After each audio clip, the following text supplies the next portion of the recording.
বন্ধুরা, আমরা এখন হাইড্রোকার্বন সম্পর্কে জানব।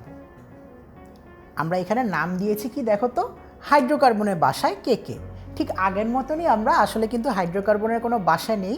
হাইড্রোকার্বনের বাসার মধ্যে কিন্তু আমরা ঢু মারবো না, বা কোনো ব্যক্তির বাসাকে হাইড্রোকার্বনের বাসা মনে করে তার ভিতরে কিন্তু আমরা ঢুকে যাব না।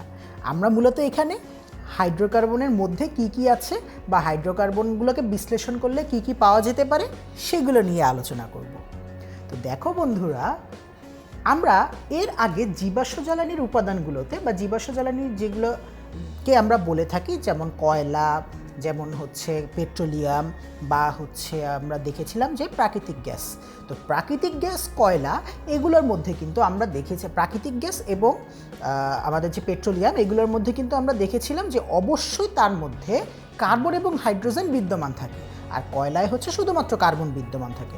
অর্থাৎ কার্বন ছাড়া কিন্তু এই পেট্রোলিয়াম বলো, প্রাকৃতিক গ্যাস বলো, কিংবা তোমার কয়লাই বলো, সেগুলো কিন্তু গঠন করা সম্ভব নয়। তার মানে যেটা দাঁড়াচ্ছে সেটা হচ্ছে যে আমাদের জীবাশ্ম জ্বালানিগুলো মূলত কিন্তু কার্বন এবং হাইড্রোজেন দ্বারাই গঠিত। আর যে সকল পদার্থ এই কার্বন এবং হাইড্রোজেন দ্বারা, মনে রেখো কিন্তু বন্ধুরা, যে শুধুমাত্র কার্বন এবং হাইড্রোজেন, আর অন্য কোনো কিছু কিন্তু থাকবে না। যে সকল পদার্থ শুধুমাত্র কার্বন এবং হাইড্রোজেন দ্বারা গঠিত, সেই সকল পদার্থকেই আমরা কি বলবো? হাইড্রোকার্বন। অর্থাৎ যে সকল পদার্থ কার্বন এবং হাইড্রোজেন দ্বারা গঠিত তাদেরকে আমরা বলবো হাইড্রোকার্বন।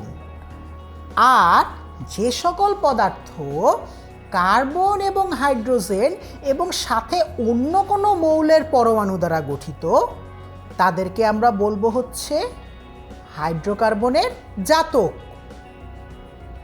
এই যে হাইড্রোকার্বনের জাতক, এগুলোর মধ্যে কার্বন এবং হাইড্রোজেন ছাড়াও যে সকল অন্য মৌলের পরমাণু থাকে, সেগুলো হতে পারে অক্সিজেন, হতে পারে হ্যালোজেন। তোমরা যদি হ্যালোজেন জিনিসটা না জেনে থাকো তাহলে এখন জেনে নাও যে হ্যালোজেনের এই এক্স পরমাণুটি দিয়ে তুমি ক্লোরিনকেও বুঝাতে পারো, তুমি ফ্লোরিনকেও বুঝাতে পারো, তুমি ব্রোমিনকে বুঝাতে পারো, তুমি কাকে বুঝাতে পারো? আর আয়োডিনকে বুঝাতে পারো। অর্থাৎ এদের যে কোনো একটি বা যে কোনো এক বা একাধিক কিন্তু এই হাইড্রোকার্বনের জাতকের মধ্যে থাকতে পারে। মনে রেখো বন্ধুরা, কেবলমাত্র একটা থাকলেই কিন্তু সেটি জাতক হবে না, একাধিকও কিন্তু থাকতে পারে। অর্থাৎ এই কার্বন হাইড্রোজেন এখানে একাধিক থাকতে পারে, এখানেও কার্বন হাইড্রোজেন একাধিক থাকতে পারে, এবং অন্য মৌলের পরমাণুও একাধিক থাকতে পারে। কোথায়? এই হাইড্রোকার্বনের জাতকে। এবং এছাড়াও কিন্তু থাকতে পারে নাইট্রোজেন, এছাড়াও থাকতে পারে সালফার। তো তোমরা হয়তো দেখে একটু অবাক হচ্ছে যে আমি কেন এই গ্রেটার দেন সাইনগুলো ব্যবহার করেছি।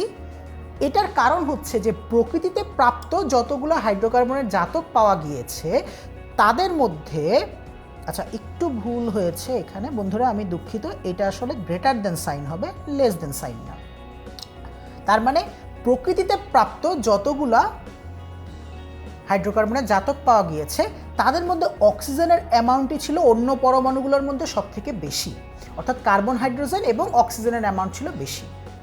এরপরে দেখা গেল যে এরপরে যতগুলো পাওয়া গেল তাদের মধ্যে কিন্তু দেখা গেল যে হ্যালোজেনের অ্যামাউন্টটা বেশি, তারপরে হয়তো নাইট্রোজেনের অ্যামাউন্টটা বেশি, সব থেকে কম হচ্ছে সালফারের অ্যামাউন্ট। বন্ধুরা, তোমরা আরও একটি জিনিস মনে রেখো, এই হাইড্রোকার্বনের জাতকগুলো কিন্তু কার্বন, হাইড্রোজেন এবং অন্য মৌলের পরমাণু, সেটি কিন্তু একই সাথে দুটি পরমাণু দিয়ে, দুটি জায়গার পরমাণু দিয়েও কিন্তু হাইড্রোকার্বনের জাতক গঠন করা সম্ভব। যেমন দেখো বন্ধুরা, এই যে একটি হাইড্রোকার্বনের জাতক, এর মধ্যে কেবলমাত্র অক্সিজেন রয়েছে, কিন্তু বন্ধুরা দেখো এর মধ্যে কিন্তু অক্সিজেনও রয়েছে, আবার ক্লোরিনও রয়েছে। অর্থাৎ দুটি আলাদা আলাদা পরমাণু দিয়েও কিন্তু হাইড্রোজেনের জাতক গঠন করা সম্ভব। এমন কিন্তু না যে শুধুমাত্র অক্সিজেনই থাকতে হবে, শুধুমাত্র নাইট্রোজেনই থাকতে হবে, শুধুমাত্র সালফারই থাকতে হবে। তার মানে দাঁড়াচ্ছে একাধিক কার্বন এবং একাধিক হাইড্রোজেন দ্বারা গঠিত এক বা একাধিক জিনিসকে হাইড্রোকার্বন বলে, এবং এক বা একাধিক কার্বন, এক বা একাধিক হাইড্রোজেন এবং তার সাথে এক বা একাধিক অন্য কোনো মৌলের পরমাণু, সেটিও আবার এক বা একাধিক হতে পারে, এক ধরনের বা ভিন্ন ধরনের হতে পারে। মিলে যে জিনিসটি তৈরি করে সেটিকে বলা হচ্ছে হাইড্রোকার্বনের জাতক। তাহলে আমরা মোটামুটি হাইড্রোকার্বন সম্পর্কে কিন্তু বন্ধুরা একটি আইডিয়া পেলাম। এর পরের ভিডিওগুলোতে আমরা আরও বিস্তারিতভাবে হাইড্রোকার্বন নিয়ে আলোচনা করব।